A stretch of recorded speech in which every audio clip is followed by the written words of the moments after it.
क्यों, आज मनुष्य थोड़ी दिन है। चलिए लिखिए बेटा, मॉनेटरी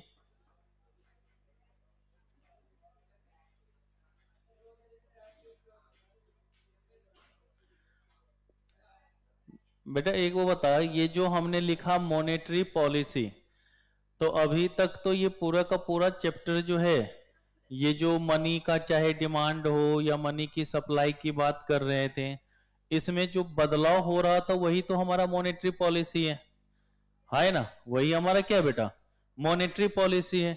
और इसमें जो भी हम बदलाव की बात करते हैं वो किसके द्वारा, आरबीआई के द्वारा कोई भी चेंज होता है, सेंट्रल बैंक जिसको हम लोग कहते हैं यहाँ पर, कि कोई भी अगर मॉनेटरी पॉलिसी से रिलेटेड जो भी बदलाव होगा, जो भी चेंज होगा या किसी भी तरीके की बातें होंगी तो वो कौन करेगा, आरबीआई करेगा। तो इस तरीके से हम लोग मॉनेटरी फर्म को हम लोग क्या कह सकते हैं, मॉनेटरी पॉलिसी को क्या कह सकते हैं हम लोग, पॉलिसी ऑफ आरबीआई के नाम से भी जान सकते हैं हम लोग, कि ये जो हमारा मॉनेटरी पॉलिसी है इसमें क्या करेंगे हम लोग, आरबीआई के नाम बेसिस पे देखेंगे। तो अब उसमें आरबीआई का क्या काम होगा, तो भाई इंटरेस्ट रेट का बढ़ाना, कम करना, कब बढ़ाएगा, कम कब करेगा, यही तो एक बेसिकली काम है। इसी तरीके की बातें तो हम लोग कर सकते हैं। और क्या कर सकते हैं हम लोग, अगर मान लीजिए कि इंटरेस्ट रेट बढ़ाते हैं तो उसका क्या इंपैक्ट होता है, इंटरेस्ट रेट कम होता है तो उसका क्या इंपैक्ट होता है, या फिर अगर हम लोग बैंक रेट वगैरह की बात कर रहे थे तो वो सब क्या होता है। तो बस यही सब टर्म्स है, कोई इसमें एडिशनल कुछ भी बातें नहीं है। ठीक है, सारी कहानी वही 12वीं वाली ही है, कोई एडिशनल इसमें ऐसे कोई इंफॉर्मेशन मिलेगी नहीं, बेसिक कंसेप्ट की तरह है। तो आराम से देख लो, इसमें कुछ भी ऐसा पढ़ने की जरूरत है ही नहीं। 1 से 2 नंबर तक का मैक्सिमम आ सकता है आपके पास। ठीक है, मैक्सिमम अगर बहुत दिल खुश हुआ आईसीआई का तो 2 नंबर दे सकता है, उससे ज्यादा इसमें से नहीं आ सकता। और मिनिमम 1 नंबर जो है हर बार आता है। तो हमने क्या बोला कि यहां जो हम लोग कह रहे हैं कि ये मॉनेटरी पॉलिसी, तो मॉनेटरी पॉलिसी को हम लोग किस नाम से जानेंगे बेटा, पॉलिसी ऑफ आरबीआई। अब देखिए, अब हम पॉलिसी ऑफ आरबीआई तो कर देते हैं। आरबीआई जो है ना 2 तरीके का पॉलिसी बनाता है। एक तो अगर हम लोग यहां पर बात कर रहे हैं कि मॉनेटरी टर्म्स में बनाएगा ही बनाएगा, और दूसरा जो होता है बेटा ऑर्गेनाइजेशनल स्ट्रक्चर्स की भी बात करता है। लेकिन यहां पे हमें ऑर्गेनाइजेशनल स्ट्रक्चर्स की बात तो करनी नहीं है, हमें सिर्फ और सिर्फ किसकी बात करनी होगी, बताओ, सिर्फ और सिर्फ मॉनेटरी पॉलिसी। ऑर्गेनाइजेशनल स्ट्रक्चर्स की बात तो नहीं करनी है हमें यहां पर किसकी बात करनी है, सिर्फ और सिर्फ मॉनेटरी पॉलिसी। तो ये पहले एक बार लिख लीजिएगा कि जो हमारा पॉलिसी ऑफ आरबीआई है, ये पॉलिसी ऑफ आरबीआई कितने तरीके का, 2 तरीके का। एक हमारा क्या हो गया, मॉनेटरी पॉलिसी फ्रेमवर्क,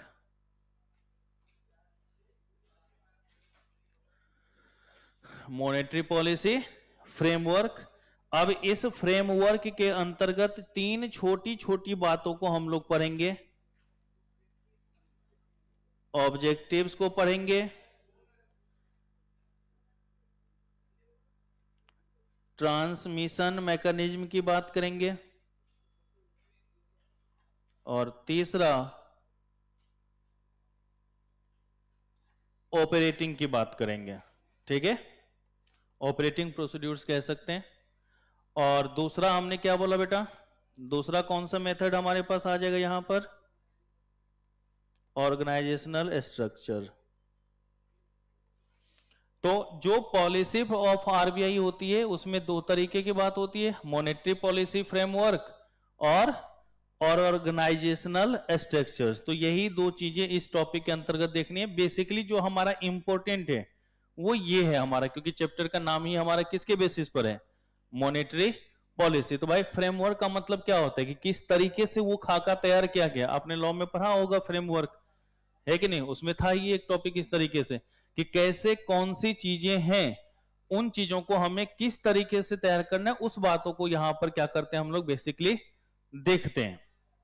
ओके, तो चलिए जरा सबसे पहले तो हम लोग यहां पर इंट्रोडक्शन की बात करेंगे कि भाई हमारा जो ये मॉनेटरी पॉलिसी है ये है क्या। तो आसान शब्दों में बस एक वर्ड याद रखना कि आरबीआई के द्वारा जो भी मनी सप्लाई से रिलेटेड, क्योंकि वहां पर आरबीआई का मेन काम क्या होगा, मनी सप्लाई की बात करनी। तो आरबीआई के द्वारा जो भी मनी सप्लाई से रिलेटेड किसी भी तरीके की कोई भी पॉलिसी बनाई जाएगी, चाहे वो हम इंटरेस्ट रेट कभी बढ़ाने की बात करें, चाहे इंटरेस्ट रेट हम लोग कम करने की बात करें, यही हमारा किसके अंतर्गत आता है बेटा? Monetary policy. तो मेन ऑब्जेक्टिव क्या होगा? मनी से रिलेटेड पॉलिसी को बनाना। तो चलिए पहला हेडिंग हम लोग देख के लिखते हैं इसमें।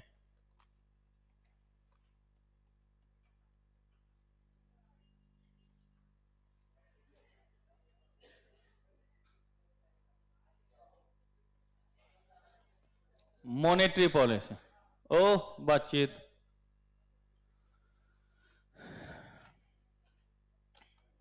लिखिएगा, RBI conducts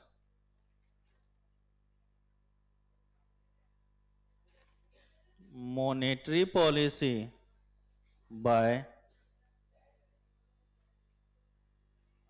adjusting the supply of money, usually through buying or selling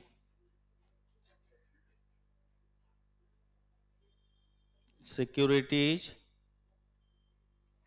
in the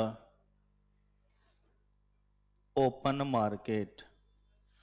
तो देख रहे हो बेटा क्या यहां पर लिखा गया कि आरबीआई के द्वारा किससे रिलेटेड? सप्लाई ऑफ मनी से रिलेटेड जो भी हम लोग बाय या सेल ऑफ सिक्योरिटीज की बात करती है, तो भाई बाय और सेल से क्या होगा? मनी सप्लाई को कंट्रोल करने की तो बात आएगी। तो जो भी किया जाएगा वही हमारा किसके अंतर्गत आता है बेटा? मॉनेटरी पॉलिसी के अंतर्गत आता है। ये ओपन मार्केट का मतलब क्या है? जो हम ये बातें कर रहे हैं, जो हम बदलाव की बातें कर रहे हैं, इससे पहले हमने बॉन्ड्स वगैरह के बारे में देखा था, वो सारे की सारी क्या है हमारा? ओपन मार्केट की। भाई ये जो हमने जी सेक याद है, अभी एक क्लास पहले हमने पढ़ाया था, गवर्नमेंट सिक्योरिटीज की जो बात करी थी, तो उसमें क्या होता है? बाय और सेल की बात करता है या नहीं कंट्रोल करने के लिए। तो वही काम हमारा किसके अंतर्गत आ जाएगा बेटा? हमारा मॉनेटरी पॉलिसी के अंतर्गत आएगा। इसमें इससे ज्यादा आपको ध्यान में रखने की जरूरत नहीं है। बस सीधा याद रखिएगा कि आरबीआई के द्वारा जब भी मनी सप्लाई को कंट्रोल करने के लिए गवर्नमेंट सिक्योरिटीज का जो सेल और परचेज होता है, वही हमारा क्या कहलाता है बेटा? बताओ, मॉनेटरी पॉलिसी कहलाता है। आसान शब्दों में इतना तो समझ सकते हैं ना हम लोग। तो ये बातें आपको क्या करना है? बेसिकली यहां पर ध्यान में रखना है। ठीक है, फिर उसमें अब हम लोग क्या देख रहे थे बेटा? Monetary policy framework. अब हमारा क्या है? हमारा मॉनेटरी पॉलिसी फ्रेमवर्क। तो चलिए हेडिंग दीजिए, मॉनेटरी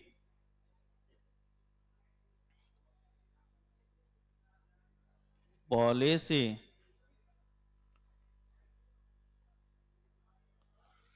पीछे के जो सबसे पीछे वाले दोनों आ गया। आजा बेटा आगे।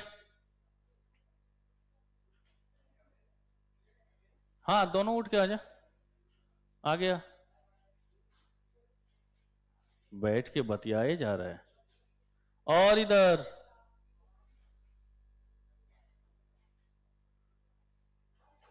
बस बैठ जा। लाइट जला ले बेटा। नहीं, वो पलक लगाना पड़ेगा। बहुत बढ़िया, अब दिख भी रहे हो। चल, तो सब हमने क्या लिखा यहां पे बेटा? Monetary policy framework. अब मॉनेटरी पॉलिसी फ्रेमवर्क में सबसे पहला हम लोग किसकी बातें करेंगे बेटा? ऑब्जेक्टिव्स। तो लिखो लिखो, जल्दी लिखो भाई। सबने फॉर्म भर दिया? कोई हो जो बचे हुए रह गए? तो कल लास्ट डेट है लेट फाइन के साथ। हाँ तो और कौन सा फॉर्म भरना है बेटा? शादी के फॉर्म थोड़ी ना भरे जाएंगे। देख लो, सब अपना एक बार कंफर्म कर लेना। आईसीआई का फॉर्म लेट फाइन के साथ कल लास्ट डेट है। अगर किसी ने ना भरा हो तो जरूर भर लेना, ठीक है? और जिसने मुझे भरने दिया था, फोटो भेजा मैंने कुछ? अगर फोटो भेजा हो तो समझना भरा है, नहीं आया हो तो सोचना नहीं भरा है, तो एक बार कंफर्म करवा देना। आया था फोटो, आया था ना? मारो अभी, चल। और नीचे मतलब बोलो कि सर शुरू से ही नहीं लिखे थे।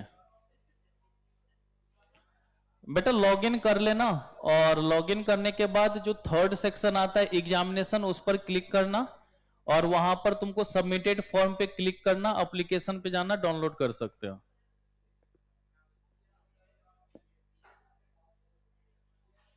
ट्वेल्थ के मार्कशीट का कोई दिक्कत नहीं है, आराम से करना, कोई हड़बड़ी नहीं है। अभी पहले फॉर्म भरना ज्यादा जरूरी है, वो भर लेना जिन्होंने ना भरा हो, ठीक है? यो नहीं, मैंने तो 23 तारीख को लेट नाइट तक निपटा ही दिया था जिसका जो भी बचा हुआ था। तुम्हारा तो 22 को ही हो गया था ना अर्ली मॉर्निंग, या 23 की मॉर्निंग में? 23 की मॉर्निंग में।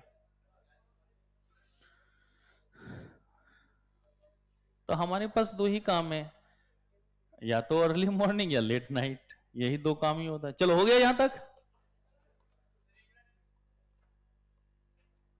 और नीचे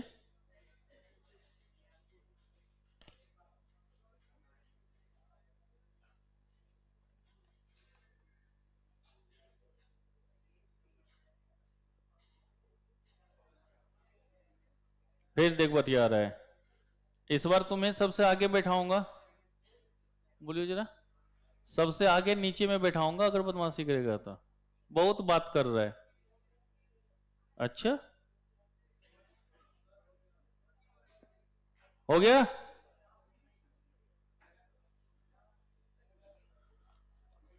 तो चलिए बेटा, सबसे पहला इसमें लिख लीजिए,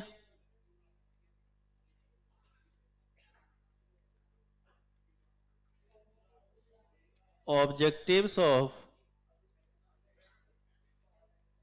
मॉनेटरी पॉलिसी। बेटा बात ना कर, ऑब्जेक्टिव्स ऑफ मॉनेटरी पॉलिसी कहता है the RBI Act 1934 in its preamble sets out the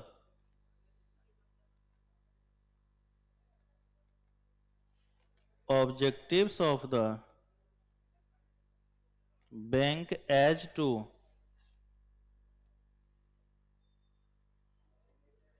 regulate the issue of banknotes and keeping of reserves with a view to securing monetary stability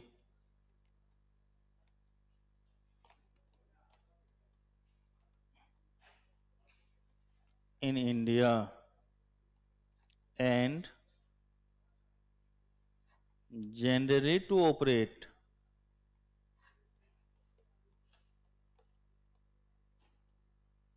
the currency and credit system of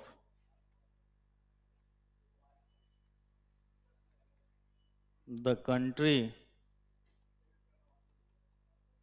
बेटा याद होगा, इससे related हमने fiscal policy पूरा का पूरा पढ़ा हुआ था, चैप्टर 7 यूनिट नंबर 4, क्योंकि उधार से रिलेटेड बातें वही हुई थी ना, कितना कर्ज ले, कहां से ले, कैसे लें, of the country to its advantage.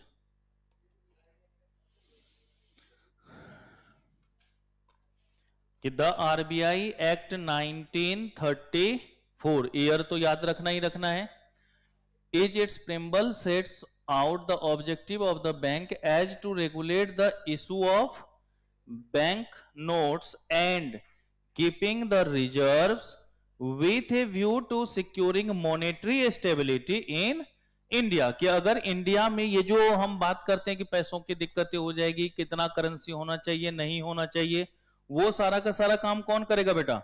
RBI करेगा। वो सारा का सारा काम कौन करेगा? आरबीआई। भाई जिस तरीके से हम लोग मार्केट में प्राइस स्टेबिलिटी की बात करते हैं, तो मॉनेटरी टर्म्स में क्या होना चाहिए? मॉनेटरी स्टेबिलिटी की भी तो बात करनी पड़ेगी ना, है कि नहीं? अगर मान लीजिए कभी ओवर सप्लाई हो जाए, कभी जो है अंडर सप्लाई हो जाए, तो वो भी दिक्कतें करेगा ही नहीं करेगा। तो ये जो मॉनेटरी हम स्टेबिलिटी की बात करते हैं, वो काम कौन करेगा बेटा? आरबीआई करेगा। तो जो मेन ऑब्जेक्टिव होता है, वो मेन ऑब्जेक्टिव होता है कि जो हमारा मनी सप्लाई है, उस मनी सप्लाई को स्टेबल करने के लिए हमें क्या क्या एक्शन लेने की जरूरत है, किस तरीके की काम करने की जरूरत है, ये काम कौन करता है बेटा? आरबीआई करता है। किसके अंतर्गत? आरबीआई एक्ट 1934 के अंतर्गत। तो ये बेसिकली ध्यान में रखना ऑब्जेक्टिव के अंतर्गत, कि अगर अपने कंट्री के अंतर्गत किसी भी तरीके की कोई भी मॉनेटरी टर्म से रिलेटेड अगर इशू है, अब वो हो सकता है करेंसी से रिलेटेड या क्रेडिट सिस्टम से रिलेटेड, अगर किसी भी तरीके का इशू है, तो उससे रिलेटेड जो भी एक्टिविटी होगी, जो भी हमारा काम होगा, उसके लिए हमें जो भी पॉलिसी बनाने की जरूरत होगी, वो कौन कौन करेगा बेटा? आरबीआई करेगा। तो मेन ऑब्जेक्टिव क्या होता है कि अपने समाज के अंतर्गत मॉनेटरी स्टेबिलिटी को बनाए रखना। तो मेन ऑब्जेक्टिव पहला क्या हो गया हमारा, कि समाज के अंतर्गत जो हमारे पास मनी मॉनेटरी टर्म्स में स्टेबिलिटी की जो हम बात करते हैं, मनी स्टेबिलिटी की जो बात करती है, उसको बनाए रखने का काम है। ये हमारा पहला टर्म्स। सेकंड हमने यहां पर क्या लिखा था बेटा? Transmission mechanism. तो लिखिए बेटा बी पॉइंट।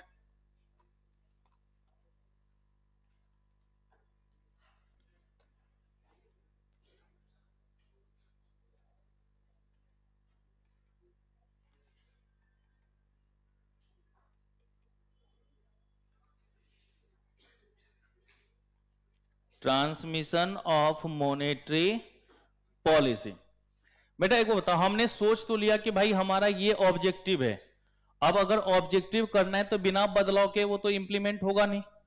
भाई अगर उसको ट्रांसमिट करना है, उसको अप्लीकेबल करना है, तो उसमें कैसे तरीके से इंपैक्ट होगा, किस तरीके से इंपैक्ट करेंगे, उसकी बात भी देखेंगे। तो क्या होता है कि अगर मान लीजिए कि गवर्नमेंट ने कोई भी मॉनेटरी पॉलिसी की बात करी, तो वो क्या करेगा कि भाई हम इंटरेस्ट रेट के साथ बदलाव की बात कर सकते हैं, कि अगर हम मॉनेटरी टर्म्स में कोई भी बदलाव करते हैं, तो उसका इफेक्ट हमारा इंटरेस्ट रेट के ऊपर क्या होगा, और अगर इंटरेस्ट रेट के ऊपर इंपैक्ट पड़ रहा है, तो उसका हमारे इकोनॉमिक ग्रोथ के ऊपर क्या प्रभाव पड़ेगा। यही तो एक ट्रांसमिट है बेटा, कि एक जगह हम काम करेंगे, बदलाव आगे हमारा क्या होगा, हर जगह देखने को मिलेगा। ठीक है, तो ये जो हम ट्रांसमिशन की बात कर रहे हैं, तो यहां पर क्या होगा, चेंज हम लोग कहां पर करेंगे? मॉनेटरी पॉलिसी के अंतर्गत। बदलाव कहां पर करेंगे हम लोग? तो लिखेंगे change in monetary policy. Change in monetary policy. जब हम चेंज करेंगे तो इसका इंपैक्ट या इफेक्ट कहां पर पड़ेगा बेटा? बताओ। इंटरेस्ट रेट के ऊपर ना। किसके ऊपर पड़ेगा? इंटरेस्ट रेट के ऊपर। और इंटरेस्ट रेट के ऊपर अगर बदलाव होगा, तो क्या इसका इफेक्ट हमारे इकोनॉमिक ग्रोथ के ऊपर नहीं होगा क्या?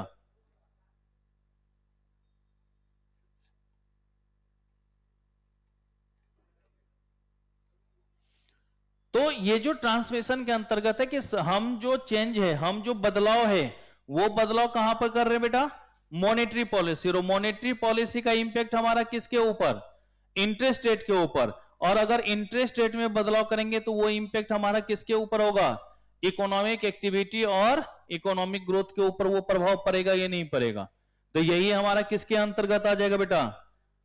ट्रांसमिशन। अब इस ट्रांसमिशन के लिए अलग अलग चैनल की बात कर रहे हैं हम लोग, तो जरा हम उस चैनल के अंतर्गत देख ले कि कैसे कैसे ये इंपैक्ट होगा। तो लिखिएगा बेटा, channel of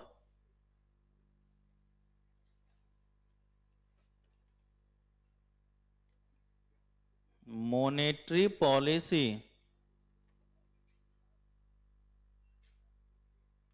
transmission. Channels of monetary policy transmission. इसमें सबसे पहला जो चैनल है वो है बेटा saving and investment channel. Saving and investment. बेटा एक वो बताओ, हमने क्या लिया कि हम मॉनेटरी पॉलिसी में बदलाव कर रहे हैं, तो उसके बेसिस पर हम लोग कहीं ना कहीं इंटरेस्ट रेट के ऊपर बदलाव देखते हैं। अगर एक वो बताओ, किसी को यह बोल दिया जाए कि भाई जो जैसे तुम लोग बैंक में डिपॉजिट करते हो और बैंक ने बोला कि भाई देखो इंटरेस्ट का रेट तो हम 1% पर एनम देने वाले हैं, क्या फिर तुम इन्वेस्टमेंट की बात सोचोगे? क्या तुम सेविंग की बात सोचोगे? भाई हमें डिपॉजिट करने, फिर तो भाई हमारे पास जो है होल्ड मनी रहे वही हमारे लिए बेहतर है, हाथ में पैसा रहे वही है कि जब मन होगा तब काम कर सकते हैं हम लोग, कहीं और देख सकते हैं हम लोग। तो बदलाव की स्थिति जो है, अगर मॉनेटरी पॉलिसी में चेंज हुआ है तो उसके इंपैक्ट किसके ऊपर भी हो सकता है? सेविंग और इन्वेस्टमेंट। उसके बेसिस पर भी डिसीजन हमारा क्या होगा? चेंज होगा। भाई आरबीआई अपने मन से बोल दे कि नहीं आज के बाद जो है इंटरेस्ट रेट इससे ज्यादा नहीं होनी चाहिए, तो भाई बैंकों को वही चीजें फॉलो करनी होगी, बैंक तो उसी रूल्स को फॉलो करेगा। तो क्या फिर बैंकों के पास उतना डिपॉजिट होगा? और बैंकों के पास अगर उतना डिपॉजिट नहीं होगा तो क्या वो फिर किसी दूसरे को उतना लोन दे पाएगा? तो मार्केट में जो मनी सर्कुलेशन है वो मनी सर्कुलेशन उतना फ्लोली हो पाएगा क्या? नहीं आएगा, कहीं ना कहीं बाधाएं पहुंचेंगी या नहीं पहुंचेंगी। तो लिखिएगा इसके अंतर्गत बेटा, lower interest rate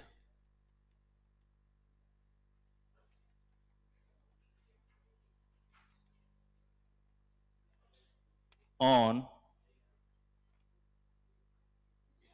bank deposits reduce the incentives of household। Incentive का मतलब क्या हो गया बेटा यहां पर?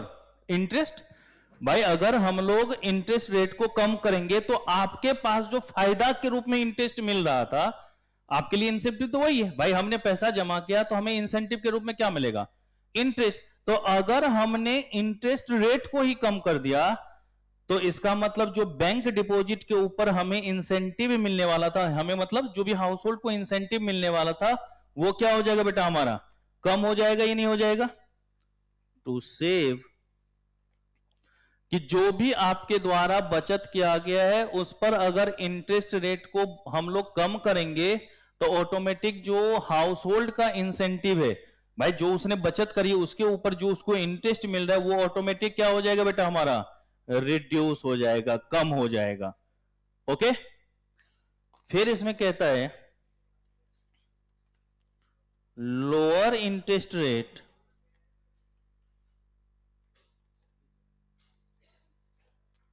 For loans. बेटा ऊपर वाले में वाइस एंड वर्सा हो सकता है या नहीं हो सकता? अगर हमने बोला कि लोअर इंटरेस्ट रेट से जो है हमारा बैंक डिपॉजिट का जो इंसेंटिव है वो हमारा रिड्यूस होगा, तो ज्यादा इंटरेस्ट रेट पे क्या होगा? बढ़ जाएगा।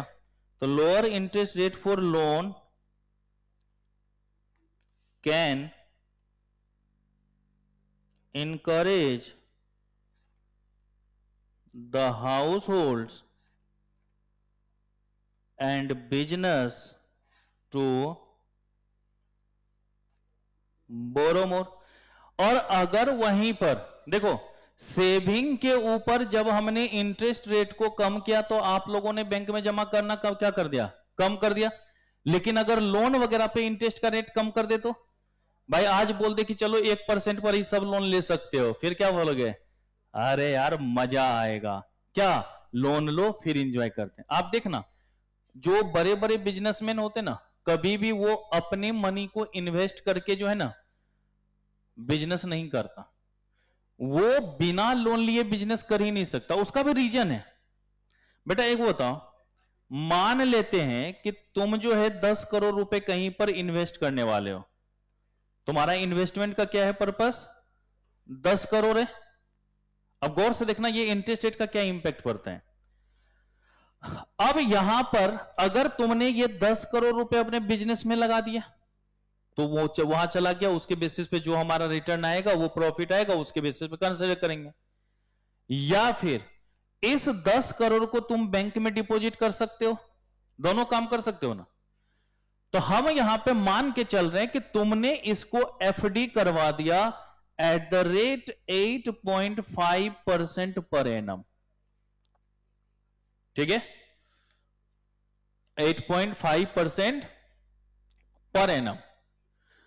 अब जो है आप लोगों ने टाइम वैल्यू ऑफ मनी पढ़ा होगा, मैं इसमें डिटेल्स में नहीं जाऊंगा क्योंकि वहां पर सर ने आपको एन्युटी नाम का एक प्रजाति पढ़ाया होगा, है कि नहीं? उसमें आपने फ्यूचर वैल्यू का कंसेप्ट भी कुछ ना कुछ तो पढ़ा ही होगा ना। मैं मानता हूं कि ऐसे भी गणित इसमें कम घुसता है, पर जितना ही घुसाया होगा। कितने बच्चे एन्युटी छोड़ के जा रहे हो? एन्युटी का कंसेप्ट छोड़ के जा रहे हो एग्जाम देने? कोई नहीं छोड़ रहे हो? सही बात, क्या टैलेंट है। क्या हुआ? अच्छा, चैप्टर भी नहीं पता ना? फिर बेटा मिलेंगे फरवरी में। नहीं, फरवरी में मिलेंगे फिर से।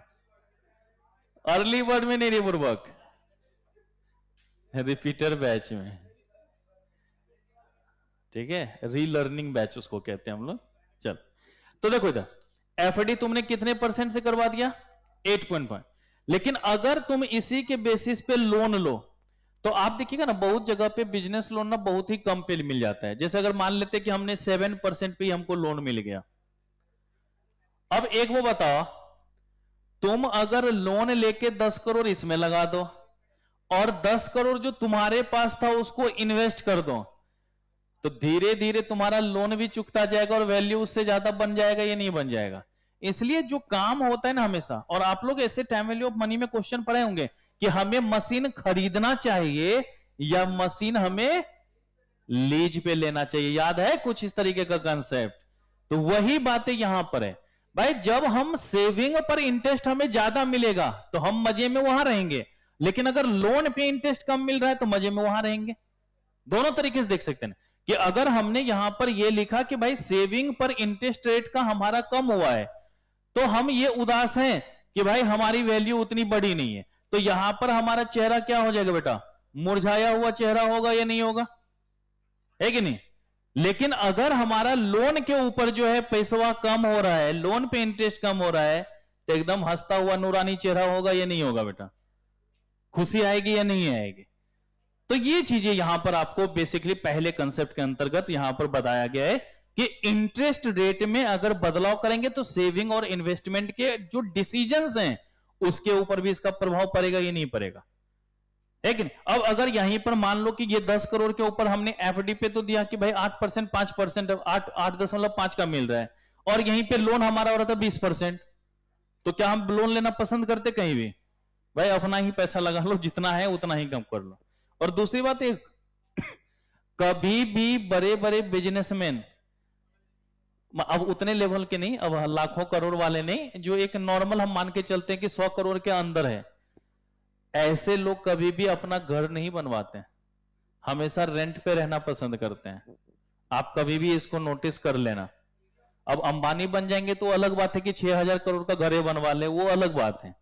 लेकिन अगर नॉर्मली देखा जाए तो नॉर्मली यही होता है कि भाई जितना आप घर बनाने में पैसा खर्च करोगे उसको कहीं पर इन्वेस्ट करो, रिटर्न मिलेगा, कहीं पर एफडी वगैरह कराओ, आराम से रेंट पे रहो, मस्त रहो, जिस दिन पसंद नहीं चेंज, है कि नहीं? बहुत फायदा होता है। चलो, अरे नहीं बड़े हम कहां, हम तो एकदम गरीब लोग, है कि नहीं? दिन में खाएं क्या इसका भी जुगाड़ तभी हो पाता है जब लेट नाइट चोरी कर पाते हैं, नहीं तो सुबह खाने को भी नहीं मिलेगा, है कि नहीं? और आजकल एक दो आर्टिकल हमने भर्ती किया है, एक यहां भी है, शहनवाज नाम का कुछ आर्टिकल हमारे पास है, अभी ट्रेनिंग पीरियड में है। चलो, तो पहला हमारा कौन सा हो गया बेटा? Saving and investment. अब इसी में हमारे पास दूसरा आ जाता है बेटा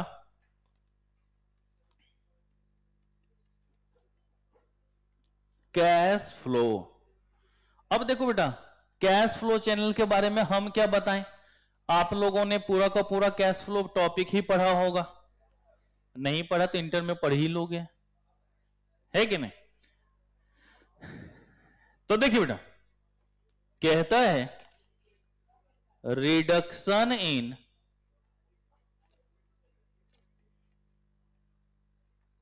lending rates reduces interest repayments on debt, increasing the amount of cash available for households or firm to spend on goods and services. भाई अगर मान लीजिए कि लोन वगैरह के ऊपर अगर हमारा इंटरेस्ट का रेट क्या हो जाएगा, कम हो जाएगा। लेंडिंग रेट का मतलब क्या होगा बेटा, interest on loans and advances, है कि नहीं। तो अगर इंटरेस्ट वगैरह का रेट वहां पर कम हो जाएगा तो जो आपको भुगतान करना है, जो आपको भुगतान करना है, जो भी आपने यहां पर कर्ज लिया हुआ उसका कुछ ना कुछ तो भुगतान करना पड़ेगा ना। तो भुगतान करेंगे तो वो वैल्यू क्या हो जाएगा बेटा, कम हो जाएगा, क्योंकि अब हमें इंटरेस्ट क्या लगेगा, कम लगेगा। तो कहता है the amount of cash available for house hold और firm to spend on goods and services क्या हो जाएगा बेटा, इंक्रीज हो जाएगा या नहीं हो जाएगा। भाई तुम 100 रुपए का कहीं से लोन लिए थे और मान लो तुमको इस पर 20 रुपए इंटरेस्ट देना पड़ रहा था, तो तुम्हारे पास अवेलेबल कितना था खर्च करने के लिए, 80 अवेलेबल रह गया था। लेकिन अगर अब तुम लोन यहां पर मात्र जो है 12 रुपए चुका रहे हो, तो अगर इंटरेस्ट 12 रुपए चुका रहे हो तो अब तुम्हारे पास कितना बच जाएगा बेटा, 88 अवेलेबल हो जाएगा कि नहीं हो जाएगा, बताओ। तो ये हमारा दिखा रहा है ना कि अगर इंटरेस्ट का रेट कम हुआ, कि पहले 20% था, अब हमने कितना मान लिया 12%, तो 20% था तो हमारा 20 रुपए इंटरेस्ट का चला जाता था, तो हमारे पास खर्च करने के लिए कितना बच गया, 80 रुपए। अब अगर मान लो 12% इंटरेस्ट हमारा जा रहा है तो हमारे पास अब बचत कितना हो रहा है, 88। तो खर्च करने के लिए अब हमारे पास कितना अवेलेबल है, 88 ना। तो कैश फ्लो हमारा क्या होगा बेटा, बढ़ेगा या नहीं बढ़े। तो आप जो गुड्स के ऊपर खर्चा करोगे, आप जो गुड्स के ऊपर जो है मनी स्पेंड कर रहे हैं उसकी वैल्यू क्या हो जाएगी बेटा, इंक्रीज हो जाएगी। लेकिन अगर यहीं पर इंटरेस्ट का रेट बढ़ जाता तो क्या हो जाता बेटा, ये वैल्यू डिक्रीज हो जाता या नहीं हो जाता।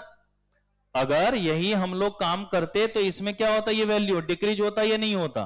तो ये भी चीजें आपको बेसिकली ध्यान में रखना है।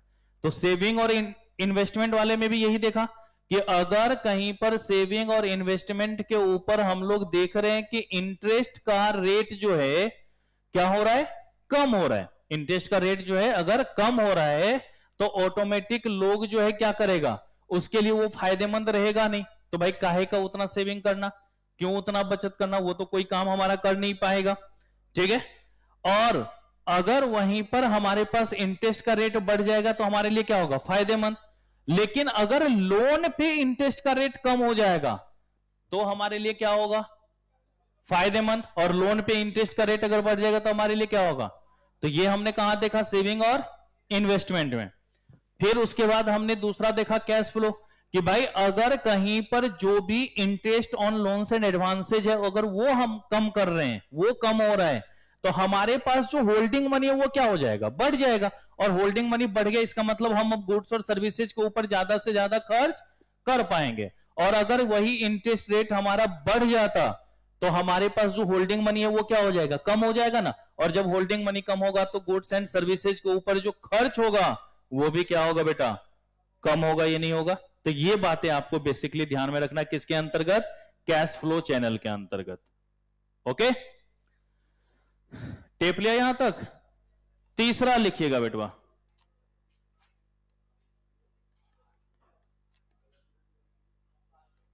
Assets prices and wealth channel. Assets prices and wealth channel कहता है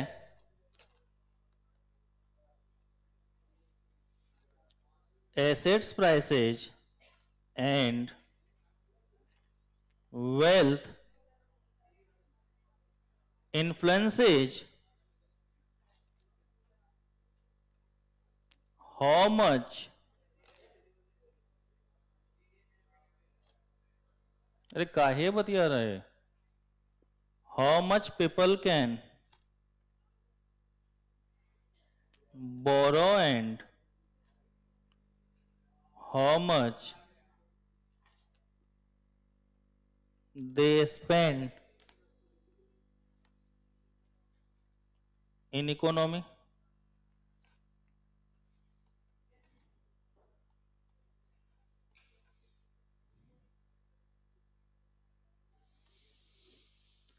Asset prices and wealth influence how much people can borrow and how much they spend in economy। कि भाई ये जो एसेट प्राइसेज या वेल्थ चैनल की बात कर रहे हैं, आपके जेब में जितना माल है उसी के बेसिस पर डिसीजन होगा कि खर्चा कितना करें।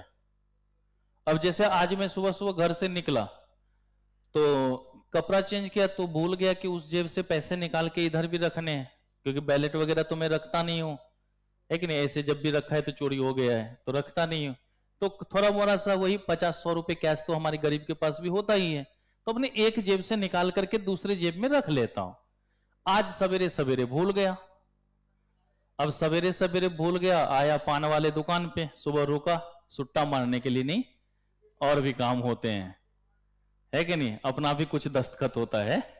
हाँ तो नहीं बेटा, रजनीगंधा नहीं खाते, ये सब स्वास्थ्य के लिए हानिकारक होता है। चलो, तो अब दुकान पे रुका, दुकान पे सामान भी ले लिया, और सामान लेने के बाद जेब में हाथ दिया तो बोला ले, माल तो है ही नहीं।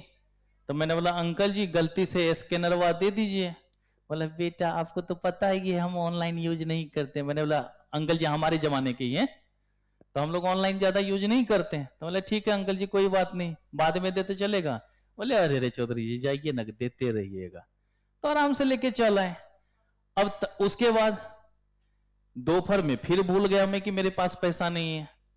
तो मैं रोज आते समय ना, यहाँ एक फ्रूट्स वाला मिलता है इस हाईवे पे, तो उससे अपना फ्रूट्स वगैरह खरीद के ले आता हूँ। उससे भी आराम से 1.5 किलो नारंगी, 2.5 किलो अमरूद, क्योंकि बैठे बैठे क्या करेंगे, खाना ही होता है नीचे, और क्या काम है हमारा, पार्ट टाइम जॉब हमारा बैठ के खाने का ही होता है। अब जब ले लिया फिर याद आया पैसा नहीं है कि नहीं, तो वो बोला कि मैं दूसरे का स्कैनर देता हूं कर देना। फिर बाद में बोला अरे सर जाइए ना, कल आइएगा तो दे दीजिएगा। मैंने चलो भाई फ्री में ये भी उतार के ले आया, अब जाऊंगा ही नहीं। नहीं ऐसा नहीं है, बेचारा भरोसा करके ना दिया है भाई, पता चलेगा किसी दिन मिल गया तो धो देगा यहीं पे। तो अब देख लो कि भाई अगर जेब में माल है तो बाहर कमाल है, जेब में माल नहीं है तो बाहर कमाल भी नहीं है कि नहीं। तो भाई मतलब कैश पर ऐश। अब मान लो यहां पे चलो सभी जानते हैं कि मास्टर जी हैं, भागने वाले नहीं हैं, तो तभी ना बोलते जाइए। लेकिन आप दुकान पे पहुंचे और बोलो कि हाँ जी देना, कल ले लेना। अरे कौन सा कल, चल इधर, होगा ही नहीं होगा। इंपैक्ट इस तरीके का होगा। अब हम लोग हमारे नाम पे तो और कुछ नहीं बोले, अरे वो तो महाफ्रॉड आदमी है। ठीक है बेटा, ऑरेंज को हिंदी में नारंगी कहते हैं। बता बोलता है नारंगी क्या है, संतरा। हाँ बताओ, इतने खतरनाक बच्चे सब हैं। नहीं, भगवान के दया से इतना तो कम से कम है कि अगर जेब में एक भी पैसा नहीं रहे और लक्ष्मी नगर घूम रहे हैं तो महीना दिन भी रहे तो दिन दिक्कत तो होगी नहीं। इतना तो पिछले 18 साल में यहां पर बना ही लिया है। तो कहीं ना कहीं क्या होता है बेटा, ये सब भी एक क्या है, पूंजी ही तो है, वेल्थ ही तो है। अब जब कभी कभी घर वाले ना ताना मार देते हैं, तूने अपनी जिंदगी में कमाया ही क्या है कि नहीं। तो बेटा इसका एग्जाम्पल ना पिछले साल देखने को मिला था जब मैं बीमार पड़ा था और पटेल हॉस्पिटल में एडमिट था। हॉस्पिटल वाला भी आश्चर्यचकित था, इतना देखने के लिए कौन आ रहा है, कौन हो आप, मतलब जो भी तू इलाज करने से मतलब रखना भाई। और बच्चे लड़ जाते थे कि नहीं सर को देखने जाना है, क्योंकि 7-8 दिन उसमें एडमिट रह गया था, तो देखने जाना है। और मैं तो आराम से मजे ले रहा था लेटे लेटे। तो ये भी एक क्या है, हमारी संपत्ति ही तो है, यही तो वेल्थ है। और हमने कमाया क्या है, पैसा लेके क्या करेंगे, मरेंगे तो छाती पे ले जाएंगे, नहीं ना भाई। जिस दिन श्मशान में हमारी बॉडी पहुंचे और उस दिन हमारे लोग बात कर रहे हो, यही हमारे लिए वेल्थ है। तो एसेट्स के प्राइस के बेसिस पर भी हमारा क्या होगा बेटा, देखा जाएगा ना। भाई आप कितना बोरो कर सकते हो, जितना करोगे वो आपकी वेल्थ को दिखाएगा। आप देखते हो कि प्रॉपर्टी के अगेंस्ट जो है लोन मिलता है कि नहीं, गोल्ड के अगेंस्ट जो है लोन मिलता है। तो जितना आपके पास वेल्थ उतना ज्यादा आप बोरो कर सकते हो नहीं। भाई अगर मान लीजिए आपके पास 1 लाख रुपए का गोल्ड है और उसने बोला कि भाई 80% जो है हम लोन दे सकते हो। नॉर्मली यही होता है कि जो वैल्यू होता है एसेट्स का उसके 80% तक ही आपको क्या होता है, रिकवरी होता है। तो आपकी लोन लेने की कैपेसिटी कितनी हो गई बेटा? 80,000। कि अगर आपके पास 1 लाख रुपए का वेल्थ है या 1 लाख रुपए का एसेट है तो उसका 80% कितना हो गया? 80,000 रुपया। तो ये 80,000 रुपए आपको क्या हो गया? आपकी वेल्थ कैपेसिटी। इतना आप बोरो कर सकते ही नहीं कर सकते। लेकिन अगर यही 2 लाख रुपए होता वेल्थ, अब इसका 80% कितना हो जाता बेटा? 1,60,000। अगर आपका वहीं पर 4 लाख हो जाता तो 3 लाख। तो देख रहे हो ना, जितना ज्यादा आपका वेल्थ बढ़ेगा, जितना ज्यादा वेल्थ बढ़ेगा वही आपको दिखाएगा कि आपकी बोरोइंग कैपेसिटी क्या है और क्या आप अपनी इकोनॉमी में खर्च कर सकते हैं। तो किसके कारण ये इंपैक्ट पड़ रहा है बेटा? एसेट प्राइस और वेल्थ के बेसिस पे। लेकिन कभी कभी एक वैल्यू इसमें देखो, अब यहां जो एसेट प्राइस हमने लिखा है इसका मतलब क्या हुआ बेटा? मान लो तुमने कोई शेयर खरीदा, मान लेते हैं कि तुमने कोई शेयर खरीदा और 1,000 शेयर खरीदा तुमने 10 रुपए के रेट से। 1,000 शेयर खरीदा किस रेट से? 10 रुपए के रेट से। तुम्हारी वेल्थ कितनी हो गई बेटा? 10,000 रुपया। तुम्हारी वेल्थ कितनी हो गई? 10,000। अब ये जो शेयर्स है इसकी वैल्यू 10 से बढ़ के हो गया 25। अब तुम्हारी वेल्थ कितनी हो गई बेटा? तो एसेट्स की वैल्यू देख रहे हो ना, एसेट्स का प्राइस सिर्फ बढ़ा है और तो कुछ नहीं हुआ। अब पहले भी तुम्हारे पास कितना था? 1,000 था। अब भी कितना है? 1,000। ये सिर्फ उसका क्या हुआ है? प्राइस बढ़ा है। तुम्हारी टोटल वैल्यू क्या हो गई बेटा? बढ़ गई या नहीं बढ़ गई? टोटल वैल्यू चेंज हो गई नहीं। तो अब तुम कितने तक खर्च कर सकते हो? 25,000 तक कर सकते हो या नहीं कर सकते हो? तो ये भी चीजें हमारी यहां पर दिखाता है। तो अगर कहीं पर आपको देखना तो यही देखना कि आपकी जो संपत्ति है, जो आपके पास एसेट्स है, उसकी प्राइस में अगर बदलाव हो रहा है तो उसके बेसिस पर यह दिखाता है कि आप कितना बोरो कर सकते हैं और क्या खर्च कर सकते हैं। मतलब मॉनेटरी पॉलिसी के कारण जो है ये भी एक तरीके का इंपैक्ट डालता है या नहीं डालता है? तो इसी को हम लोग क्या कहते हैं बेटा? Assets price and wealth channel. क्या कहेंगे इसको हम लोग? Assets price and wealth channel. और लास्ट है इसमें बेटा 4th नंबर,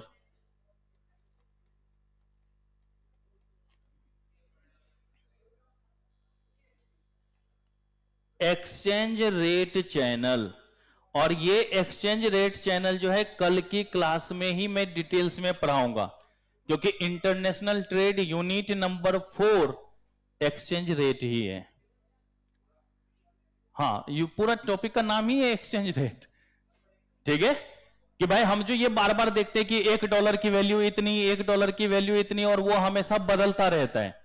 तो ये अभी फिक्स्ड फ्लोटिंग वगैरह बाद में बात करेंगे, उसमें डिटेल्स में अभी जाना नहीं है, वो कल हम लोग जाएंगे आराम से जब यूनिट नंबर 4 को देखेंगे। तो भाई एक बताओ, वैल्यू इससे भी तो बदलता है ना। एक्सचेंज रेट में बदलाव होने से भी क्या होगा? वैल्यू के ऊपर इंपैक्ट होगा। तो डिटेल्स में हम लोग कल पढ़ेंगे ही पढ़ेंगे। यहां पर 2 लाइन लिख करके इसको खाली खत्म कर देते हैं। कल हम लोग इसको बेसिकली ज्यादा से ज्यादा अच्छे से पढ़ पाएंगे। लिखिएगा, lower interest rate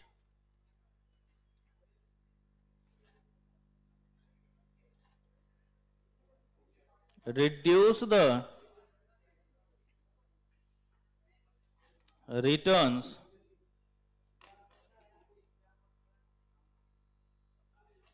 investors earn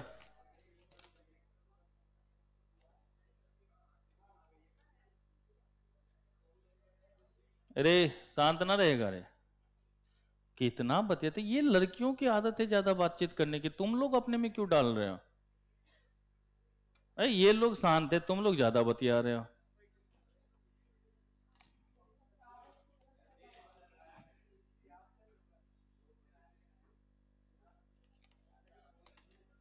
assets in India, lower returns, reduce demand for assets in India, thus foreign investors shifts their fund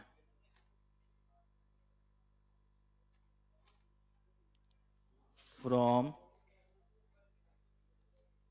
India.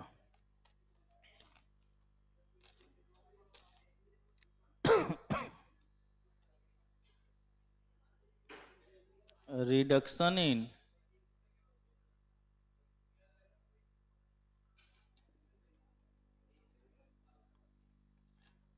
interest rates result in lower exchange rate. इसी को कल जब मैं पढ़ाऊंगा तो वहां पर इसका नाम दे देंगे बेटा करेंसी डेप्रिसिएशन. दो चीजें हम लोग कल पढ़ेंगे, करेंसी डेप्रिसिएशन और करेंसी एप्रिसिएशन. ठीक है, जैसे हमने यहां पे लिखा लोअर एक्सचेंज रेट तो इसको नाम दे देंगे करेंसी डेप्रिसिएशन, लेकिन अगर हायर एक्सचेंज रेट होता तो करेंसी एप्रिसिएशन. तो वो हम लोग कल डिटेल्स में पढ़ेंगे. तो reduction in interest rate result in lower exchange rate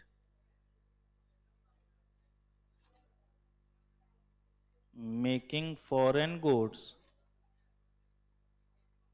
costlier and domestic goods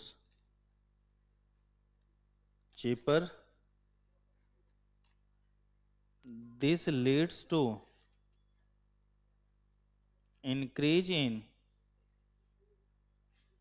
exports and decrease in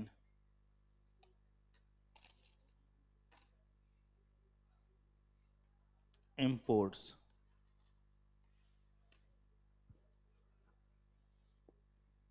तो इसको हम लोग डिटेल्स में पढ़ेंगे कल की क्लास में. बर्दाश्त करो बुर्बक.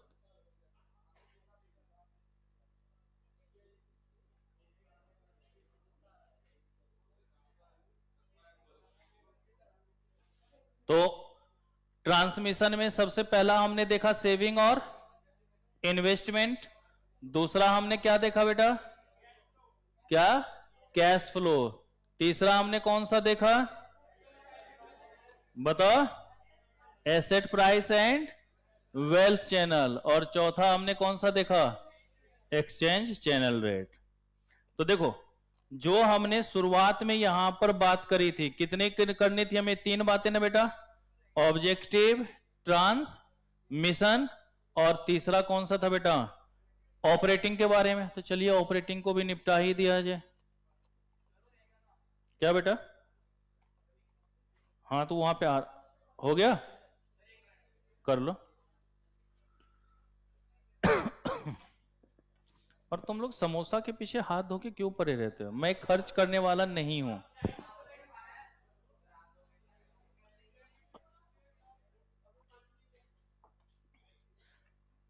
भाई गरीब आदमी को तुम लोग ऐसे परेशान मत किया करो. 5,000 रुपए महीना कमाने वाला इंसान को तुम लोग सोचते हो खर्च करें. ये सब तो बेटा कहने के लिए बोल देता हूं, लेकिन है तो एक्चुअल में 5,000 ही ना.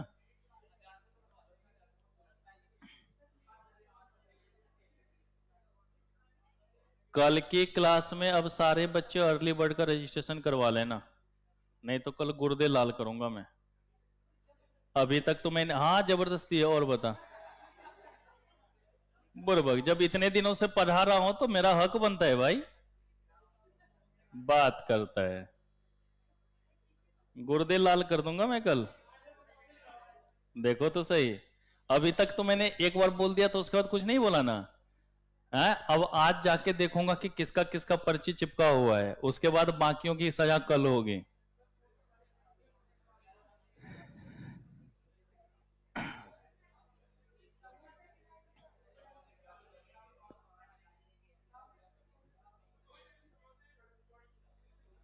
चलो हो गए यहां तक,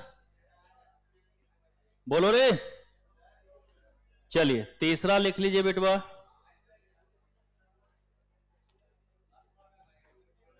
ऑपरेटिंग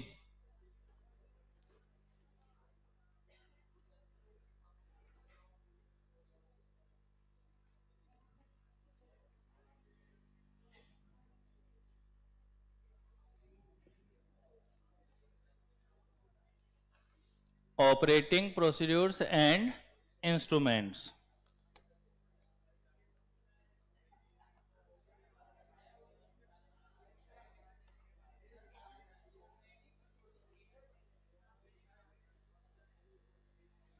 देखो बेटा, ये जो हम लोग यहां पर ऑपरेटिंग प्रोसीड्यूर्स और इंस्ट्रूमेंट्स की बात करते हैं, इसमें बेसिकली दो तरीके की बात हम लोग करेंगे। एक होगा बेटा क्वांटिटेटिव टूल्स और एक होगा क्वालिटेटिव टूल्स। एक क्या हो गया हमारे पास, क्वांटिटेटिव टूल्स, और एक हमारा क्या हो गया, क्वालिटेटिव टूल्स। अगर हम लोग यहां पर क्वांटिटेटिव टूल्स के बारे में कहते हैं तो कहता है tools applied by the policy that impact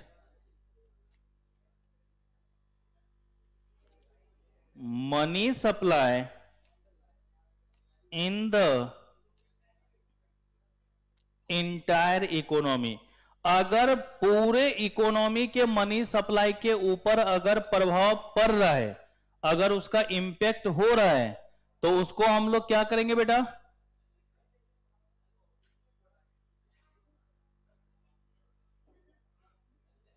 कोई बात नहीं, हम हैं न रे, मिल लेना ना, अभी हम जिंदा हैं। नहीं, बच्चे ने बोला कि सर मन तो है लेकिन अभी पैसा नहीं है, तो उसके लिए हम हैं ना, 2-4-10 बच्चों का तो मदद कर ही सकते हैं, इतना तो भगवान के दया से कर ही सकते हैं। लेकिन हाँ, धोखा मत दे के जाना कि बाद में पैसे नहीं देंगे। हाँ नहीं अभी एक बार बताया था ना कि एक स्टूडेंट था जो मजबूरी में फंस गया था, बोला पैसा दे दो सर, दे दिए, लौटाया नहीं, और वो तो फोन भी नहीं उठाता। दूसरी बात, उसके दोस्त को एक बार फोन करियो और बोलना कि राकेश सर खोज रहे, तब उसका भी फोन नहीं उठा रहा है। दोस्ती खत्म करवा दी ना, बुरबा, क्या हमारे पैसे खत्म हो गए सोने? अरे 1 महीने की सैलरी से ज्यादा थे। चलो देखो, मतलब 5,000 से ज्यादा थे भाई। चलो देखो, तो अगर पूरे इकोनॉमी के ऊपर अगर प्रभाव डाल रहा है, अगर पूरे के पूरे इकोनॉमी के ऊपर प्रभाव डाल रहा है, तो वो हमारा किसके अंतर्गत आएगा बेटा, क्वांटिटेटिव टूल्स के अंतर्गत। और यहां लिखेगा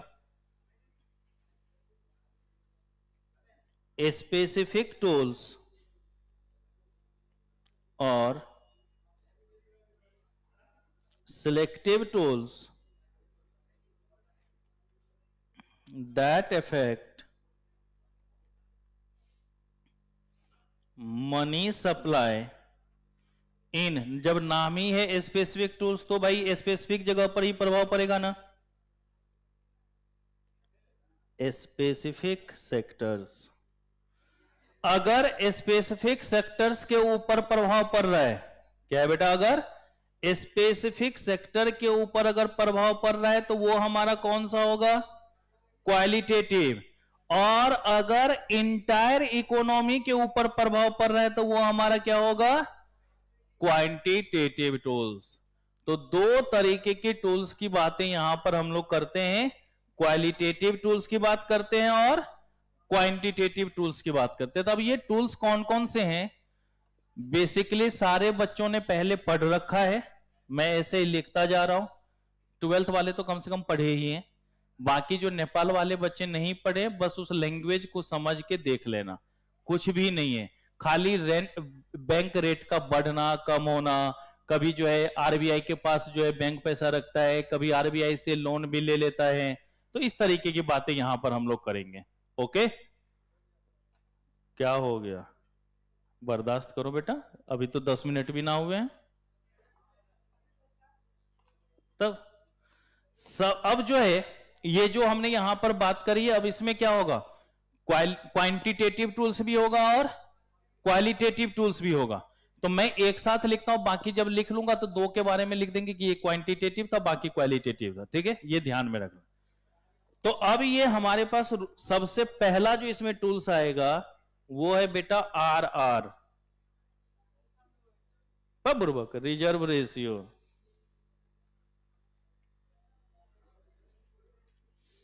पंत तो खेल गया कल भाई अच्छा खासा, 27 करोड़। 27 करोड़ कम थोड़ी ना होता है, जबकि नंबर 1 पे अय्यर ही था, वो राइट टू रिटर्न ना करता ना ये 27 करोड़ उसका होता। अरे ये दिल्ली वाला टकला बहुत तेज है, और दिल्ली वाले होते ही तेज, चाहे मुख्यमंत्री हो या कोई और हो, होते ही तेज है।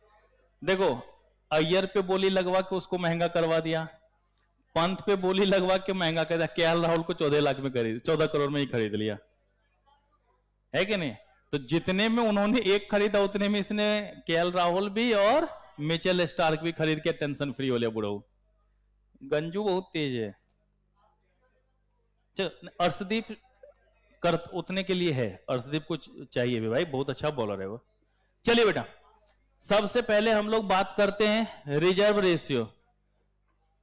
बेटा वो जो वेंकटेश अय्यर को 23 करोड़ 75 दे गया ना, वो लग रहा है केकेआर ना भावनाओं में बह गया, अय्यर नाम से कंफ्यूज हो गया वो, उसको लगाना था सीरियस अय्यर पे, लगा गया वेंकटेश अय्यर पे। जैसे पिछली बार नहीं पंजाब बोला था, वो जो शशांक सिंह को खरीदा था, तो शशांक नाम से कंफ्यूज हो गया था, लेकिन बाद में वही अच्छा किया और रिटर्न भी किया। वैसे ये बेचारा कंफ्यूज हो गया कि वेंकटेश अय्यर था लेना था या सीरियस अय्यर लेना था। अरे उसको 23 करोड़ देगा कोई? 4 करोड़ के लायक ना है वो, बताओ।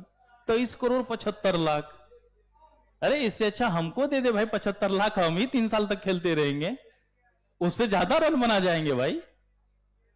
चलो जी, तो सबसे पहले क्या है हमारा रिजर्व रेशियो, तो लिखिएगा CRR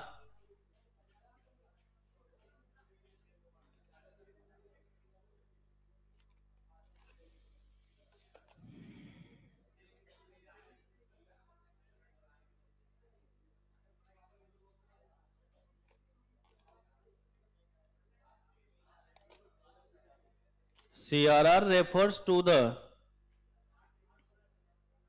खाली इसको लिख लेना बेटा,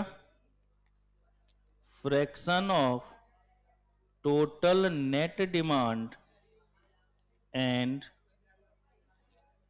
ओह खाली यही 3 बेंच जो है बैठ के वो बकर बकर कर रहा है।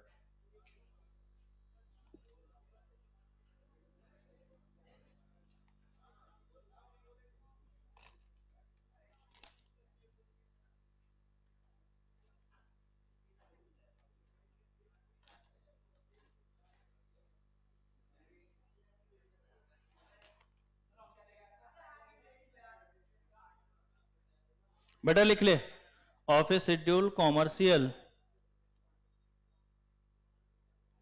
Bank in India which it should maintain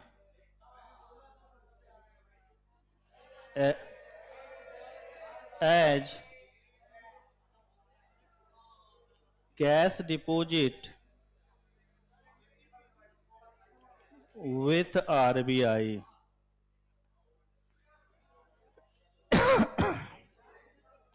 बेटा यहां पर जो है maintain as cash deposit with RBI लिख लेना, अंडरलाइन कर लेना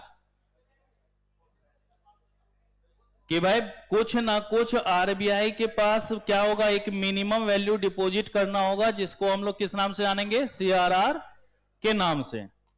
इसी में दूसरा आ जाता है बेटा एसएलआर, इसी में दूसरा क्या आ जाएगा हमारा,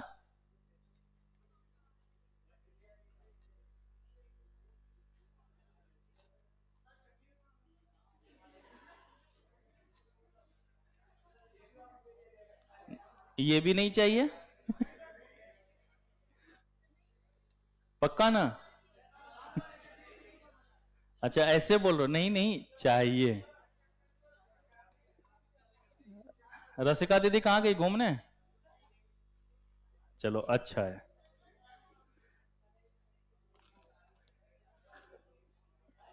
बेटा बात नहीं, लिखो SLR is what the scheduled commercial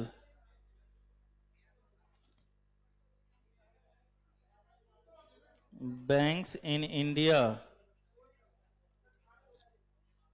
are required to maintain as fixed percent of their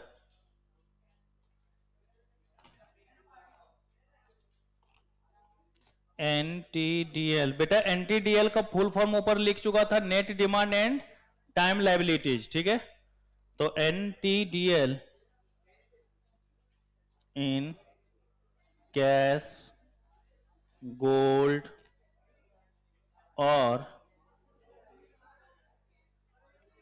approved securities. तो देखो जो RBI के साथ रिजर्व में रखेगा, जो RBI के पास जमा करेगा वो क्या हो गया हमारा CRR, और जो अपने पास रखेगा वो क्या कहलाएगा बेटा हमारा SLR के नाम से जाना जाएगा, ठीक है? कि अगर जो भी कॉमर्शियल बैंक है तो कॉमर्शियल बैंक के पास जो भी हमारे पास फंड है उसमें एक जो मिनिमम परसेंटेज तय होती है वो जो RBI के साथ रखा जाता है वो क्या कहलाएगा CRR। और जो अपने पास रखेगा, ऐसा थोड़ी ना कि भाई पूरा का पूरा खाली करवा दे, नहीं भाई, कभी ना कभी कोई ना कोई इमरजेंसी होती है तो उसके लिए रखना पड़ता है अपने पास, या नहीं रखना पड़ता। तो जो कॉमर्शियल बैंक अपने पास रिजर्व रखती है उसको क्या कहते हैं हम लोग बेटा SLR के नाम से। तो याद रखना RBI के पास जो कॉमर्शियल बैंक रखेगा CRR, और अपने पास जो रिजर्व रखेगा वो क्या कहलाएगा SLR के नाम से जाना जाएगा। ओके, तो ये हमारा किसका था बेटा रिजर्व रेशियो। ओके, दूसरा टूल्स है बेटा क्या हुआ, और नीचे नहीं, अरे खत्म होने वाला है बेटा। ओपन मार्केट ऑपरेशंस, क्या है बेटा हमारा ओपन मार्केट ऑपरेशंस। क्या अभी ओपन मार्केट के बारे में ऊपर नहीं पढ़े थे क्या? ऊपर तो अभी यही देखे थे हम लोग। क्या होता है ओपन मार्केट? भाई RBI जो है ये जो गवर्नमेंट सिक्योरिटीज वगैरह सेल और बाय का काम करती है वो कहां काम करती है बेटा? कहां? ओपन मार्केट के अंदर। तो वही चीज है, इसमें अब लिखने की जरूरत तो नहीं है ना। तो ओपन मार्केट हमारा वही है जो हमने ऊपर पढ़ा हुआ है। तीसरा number moral suasion.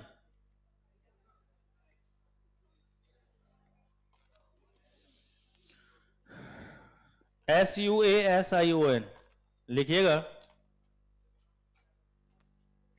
by way of persuasion the RBI convinces banks to keep money in government securities rather than in certain sectors। बेटा पहले निपटा दिया हमने, सबसे पहले तेरे पे ही नजर डाला था। बता, तो निपटा के बोलते हमें तो मिला नहीं। मैंने अविनाश को पहले ही बोल दिया था कि 10 मिनट बैठ के काउंट कर लेना कितने बच्चे हैं, जितने लास्ट तक आ जाए उसमें 10 जोड़ के समोसे ले आना, क्योंकि 2-4 सुट्टे मारने में भी टाइम लगा देते हैं ना।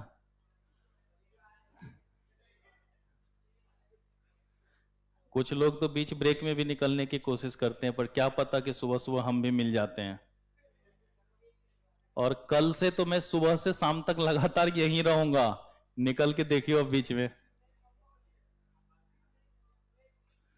क्योंकि अब हमारी उधर वाली सारी क्लासेज इधर ही आ गई है, तो मैं अब टेंशन फ्री हूं, अब निकलने का काम खत्म मेरा।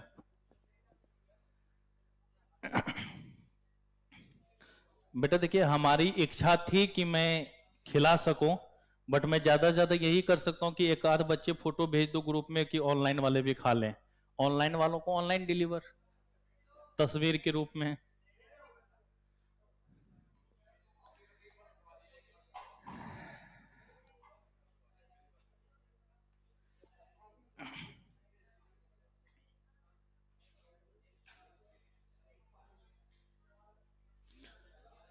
तो मोरल सुएशन में क्या बोला कि आरबीआई कहता है कि रे कॉमर्शियल बैंक, देख तू कहीं ना कहीं तो पैसा अपना रखेगा ही ना, तो तुम बाहर जो किसी सेक्टर में पैसा रखेगा उससे अच्छा एक काम कर, तू गवर्नमेंट सिक्योरिटीज के रूप में ही ले ले, है ना।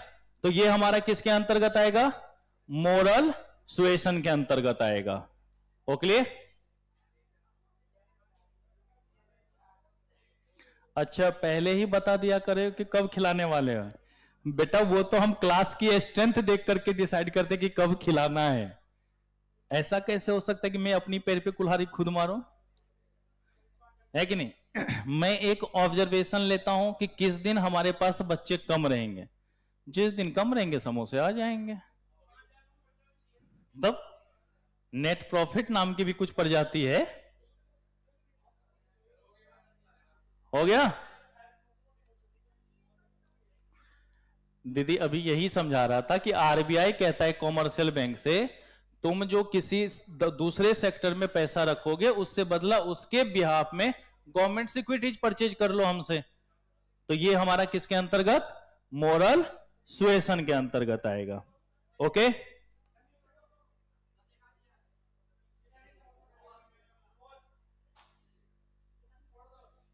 जल्दी कर लो बेटा।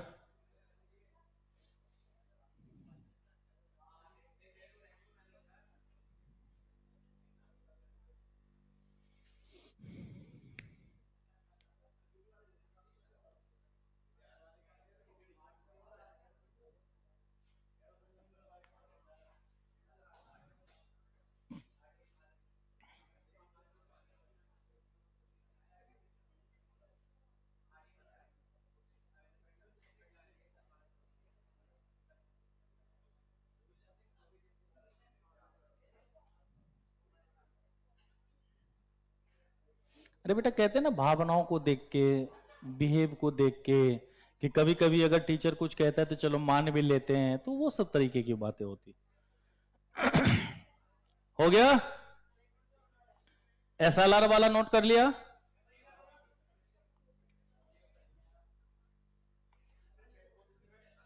बेटा जल्दी कर ले।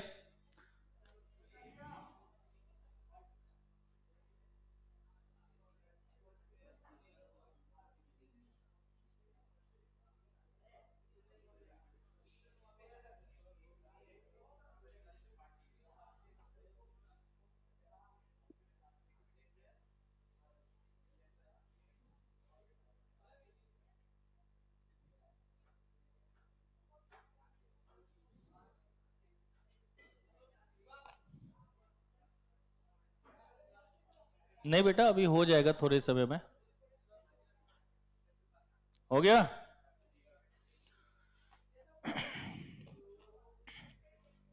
फोर्थ नंबर पे लिखो बेटा,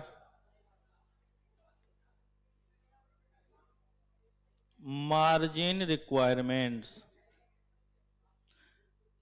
बेटा देखो, कभी कभी क्या होता है कि आरबीआई इस तरीके से बोलेगा कि देख भाई, तुझे तो 20 रुपए अपने पास रखना ही रखना है, ठीक है, कि भाई आरबीआई ने बोल दिया कॉमर्शियल बैंक को तुम्हें तो 20 रुपए अपने पास रखना है, जितना भी तेरे पास फंड है उसका 20%, मतलब 20% तुमको रखना है।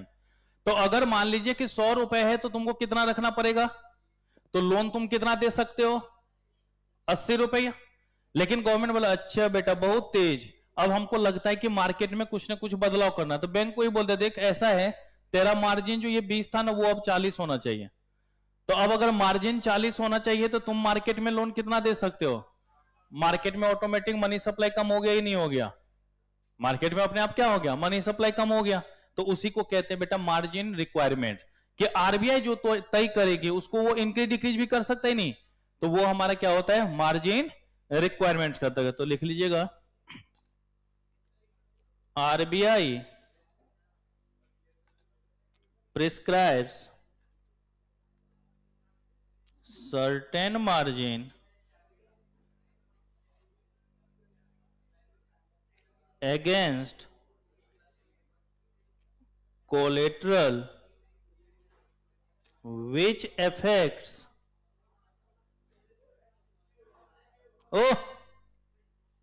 borrowings of the customers। तो मार्जिन जितना बढ़ेगा, मार्जिन को जितना हम लोग बढ़ाएंगे, टोटल जो है लोन उतना ही क्या होगा? अवेलेबिलिटी कम होगा या नहीं होगा? है ना? तो आरबीआई जो है एक अपना तय कर देता है कि इतना होना चाहिए। कि अगर मान लीजिए कि कोई भी था, पहले हमने क्या बोला? 20%, 20% को बढ़ा के 30%, 30 को 40%, कुछ भी कर सकता है। तो जितना ये परसेंटेज बढ़ता जाएगा, लोन का अमाउंट धीरे धीरे क्या होता चला जाएगा? कम होता चला जाएगा। क्योंकि भाई अगर तुम्हारे पास 100 था तो तुम 80 लोन दे सकते थे, अब उसको बढ़ा के 30 कर दिया मार्जिन, तो 70 ही दे सकते हो। मार्जिन बढ़ा के 40 कर दिया तो तुम 60 ही लोन दे सकते हो। इसकी बात करेंगे। ओके, अब यहां पर एक जो है नोट करके लिख लीजिएगा,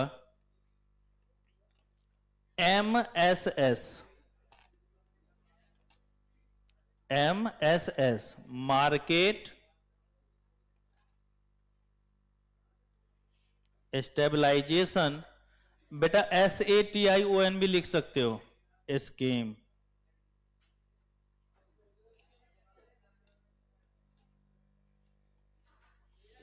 मार्केट स्टेबलाइजेशन स्कीम कहता है इट इंक्लूड्स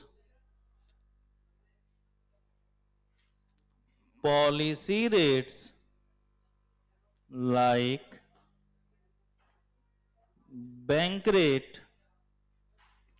बैंक रेट के ब्रैकेट में लिख लीजिएगा बेटा,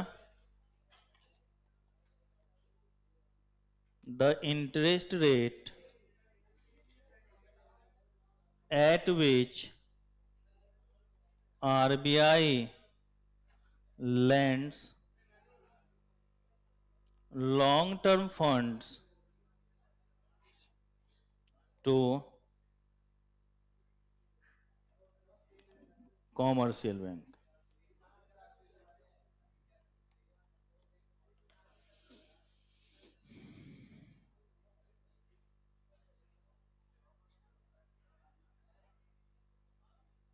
और बैंक रेट के बारे में तो पूरा का पूरा यूनिट में ही हम लोग देखते हुए आए हैं।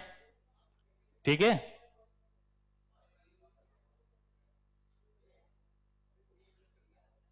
हाँ बेटा, कि उसमें कहता है कि तुम ऐसा करो कि गवर्नमेंट सिक्योरिटीज खरीद लो, तो तेरा भी काम बन जाएगा और गवर्नमेंट के पास वो वैल्यू भी आ जाएगी, दोनों काम हो जाता है बेटा।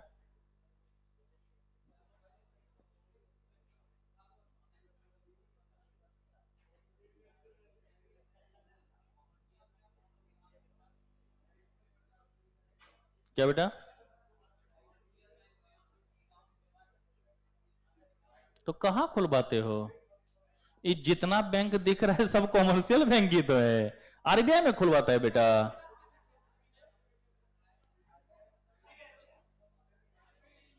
दो ही तरीके की बात तो बताई थी, सेंट्रल बैंक, कॉमर्शियल बैंक। तो सेंट्रल बैंक का काम होता है करेंसी वरेंसी का, तो कहां होता है? सारा काम कॉमर्शियल बैंक करता है। ठीक है, इसी में आगे लिखते चलेगा। हो गया यहां तक? जल्दी लिखो, पेज चेंज करना है।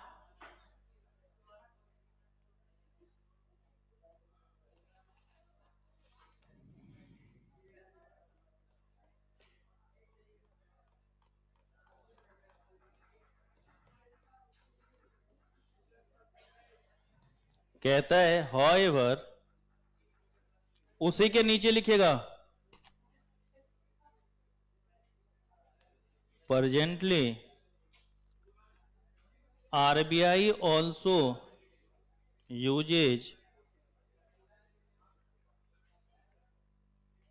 देखो अगर तुम लोगों को नहीं पढ़ना, शुभम अगर आप लोगों को नहीं पढ़ना हो, गेट उधर है, आराम से चले जाओ। अब अगर उन 3 रो में से किसी का भी आवाज निकला, तीनों रो आराम से उठ के बाहर चले जाना, या नहीं तो जो बात नहीं कर रहे हो उठ के दूसरी जगह पे बैठ जाओ। मैं स्टार्टिंग से कह रहा हूं कि शांत रहो, पता नहीं कौन सी इंपॉर्टेंट बातें कर रही। रसिया यूक्रेन का युद्ध छुड़ाने के लिए तुम ही लोगों को भेजा जाने वाला है ना, गहन मंथन चल रहा है तुम लोगों का।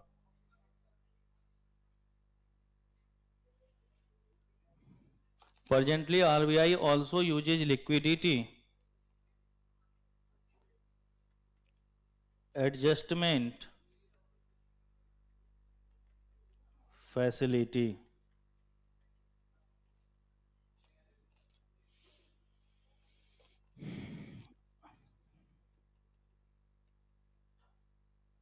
instruments to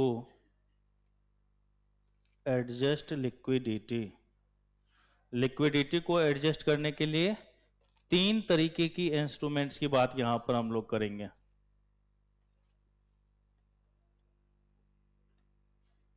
repo rate, reverse repo rate, MSF।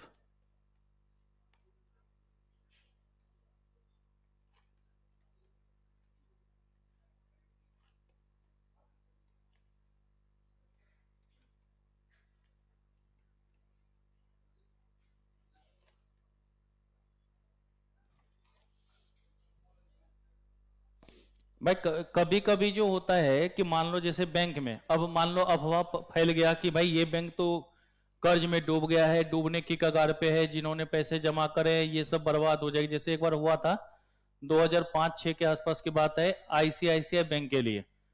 तो आईसीआईसीआई बैंक ने उस टाइम में बोल दिया था कि भाई जितना जिसको विड्रॉल करना है कर सकते हैं, जितना जिसको निकालना है कीजिए, कोई रिस्ट्रिक्शंस नहीं है, क्योंकि हमारे पास पैसों की कमी नहीं है। तो अकस्मात के लिए कभी कभी क्या होना पड़ता है बेटा, उतना रिजर्व रखने की बात होगी या नहीं होगी, कहीं ना कहीं उन चीजों को भी तो देखना पड़ेगा ना।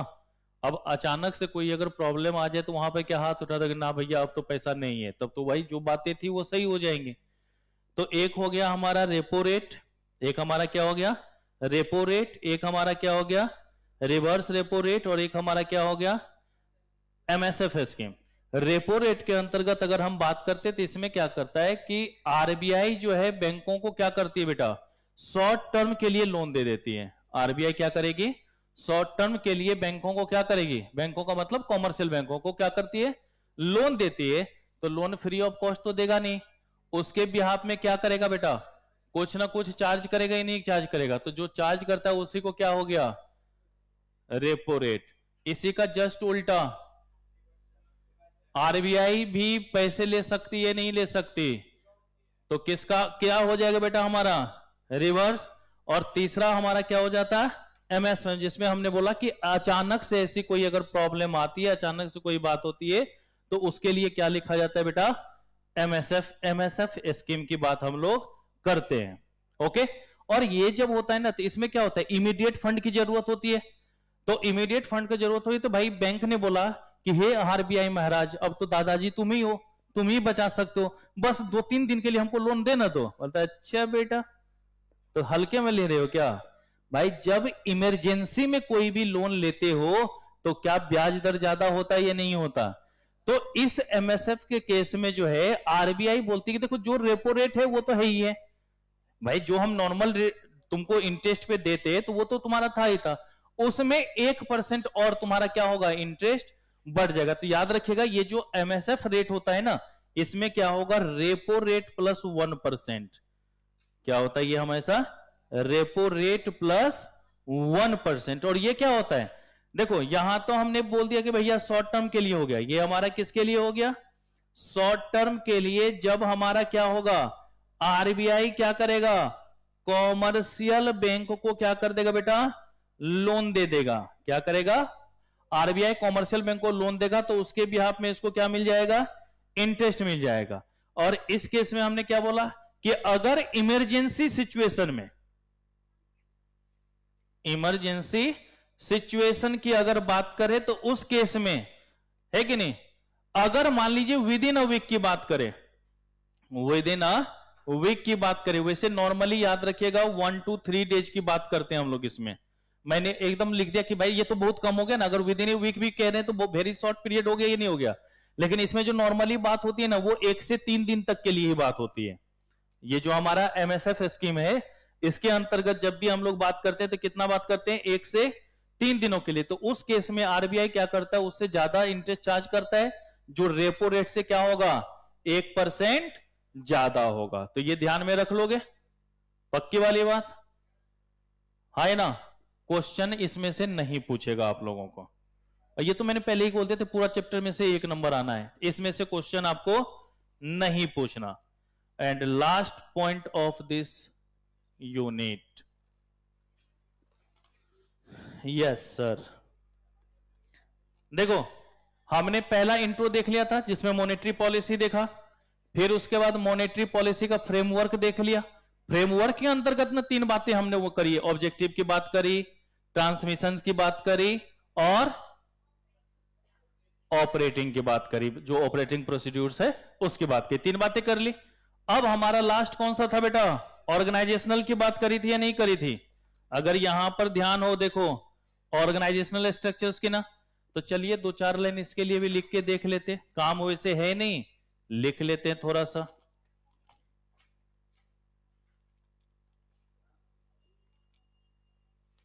ऑर्गेनाइजेशनल स्ट्रक्चर्स,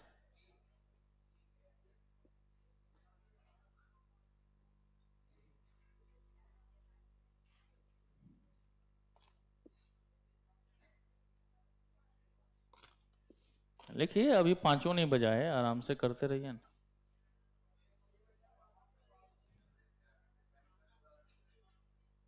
क्या हुआ, रह गया, ये ले बेटा, जल्दी नोट कर ले।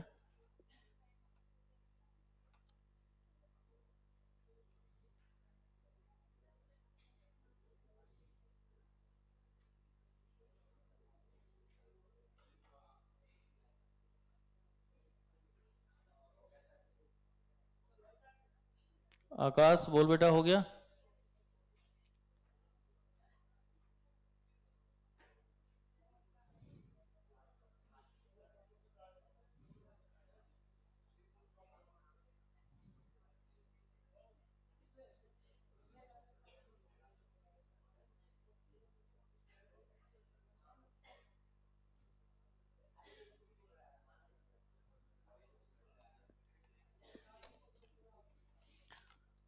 चलिए, अभी हम लोग क्या पढ़ रहे थे बेटा, कि आरबीआई एक्ट कितना 2016 में उसको एमेंड किया गया था। 2016 में उसको क्या किया, एमेंड, मतलब कुछ ना कुछ बदलाव की बात आई थी। और उस टाइम में आरबीआई गवर्नर थे बेटा उर्जित पटेल साहब, ठीक है। थोड़ा सा उसी की कहानी है, ऐसा कुछ इस टॉपिक में है नहीं, यहीं पे पढ़ के यहीं पे भूल जाना, जरूरत आगे नहीं पड़ेगी, ठीक है। अब ये मत बोलना कि सर फिर छोड़िए, तो वो नहीं, थोड़ा सा लिखवा तो देंगे, लिखिएगा बेटा। नहीं, द आरबीआई एक्ट, क्या बेटा, ए बुर्बक, गुर्दे लाल कर देंगे। 1934 was amended on 27th June 2016 for giving a statutory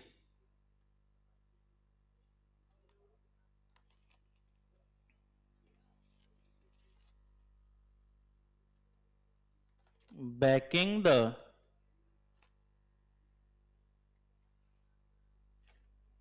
monetary policy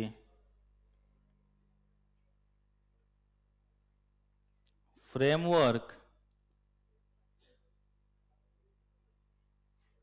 agreement.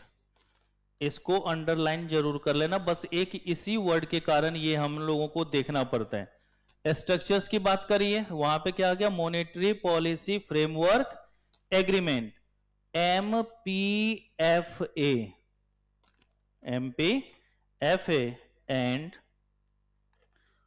for setting up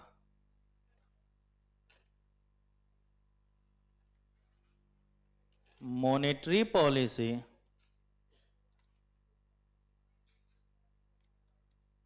committee.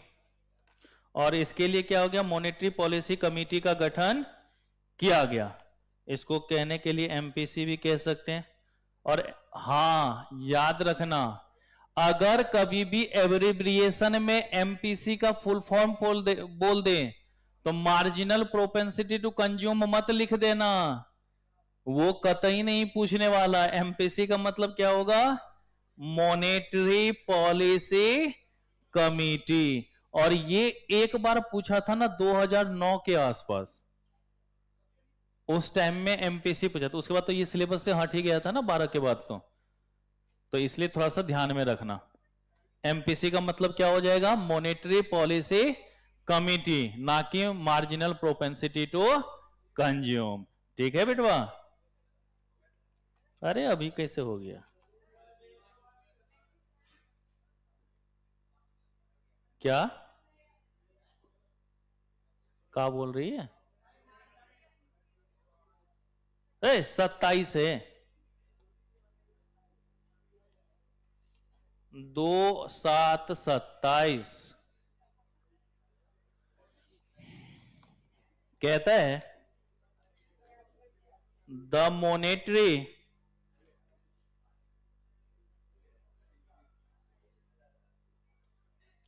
Policy framework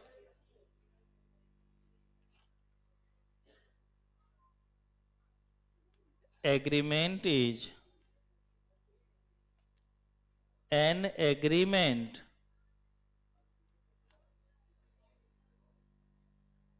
reached between Government of India and RBI on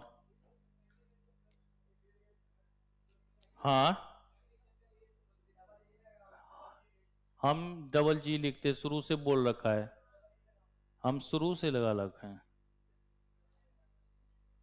तुम लोग अपना लिखो एक जी, हम कहां मना कर रहे हैं। मैंने तो शुरू से एग्रीमेंट में डबल जी ही लिखा है, अभी से कहा, छठे चैप्टर से देख लो। और वहां पर भी किसी ने पूछा था, मैंने बोला था मैं हमेशा डबल जी लिखा और अभी भी लिखूंगा, अपना भी कुछ मानना होता है भाई। चलिए, on maximum ji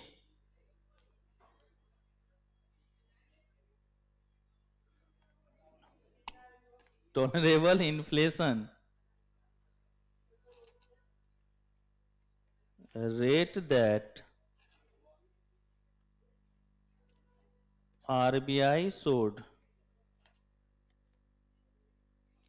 target to achieve price stability. बेटा याद करो, मार्केट फेल्योर, मार्केट फेल्योर में हमने बोला था कि प्राइस स्टेबल करने के लिए भी गवर्नमेंट को क्या करना पड़ता है, इंटरवीन करना पड़ता है, गवर्नमेंट को कदम उठाना पड़ता है।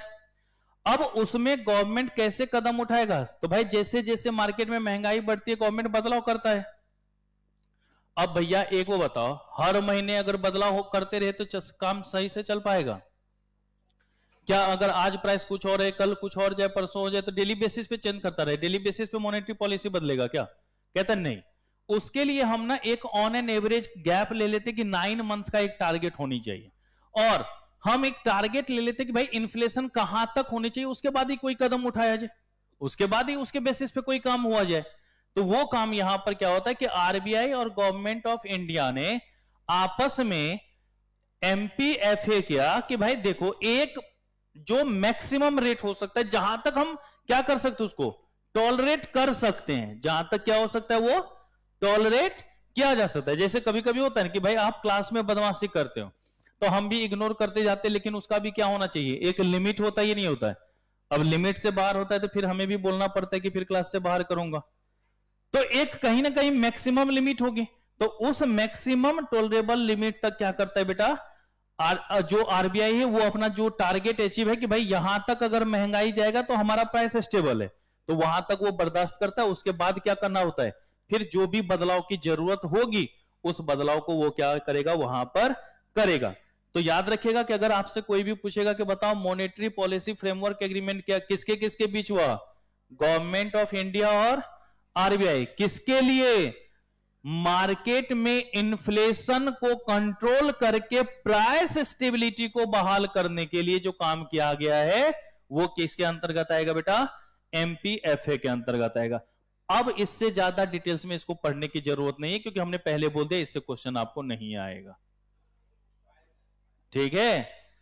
तो ये कहानी थी हमारी चैप्टर नंबर 8 की। ओके, तो चैप्टर नंबर 8 के तीनों यूनिट तो निपट गए, चैप्टर नंबर 8 के तीनों यूनिट निपट गए ना। तो ये थोड़ा सा पढ़ लीजिएगा एक बार अच्छे से। कल हम लोग करेंगे chapter number 9 unit number 4 exchange rate, कल ही खत्म भी हो जाएगा वो भी छोटू सा है, कल उसको निपटा लेंगे हम लोग।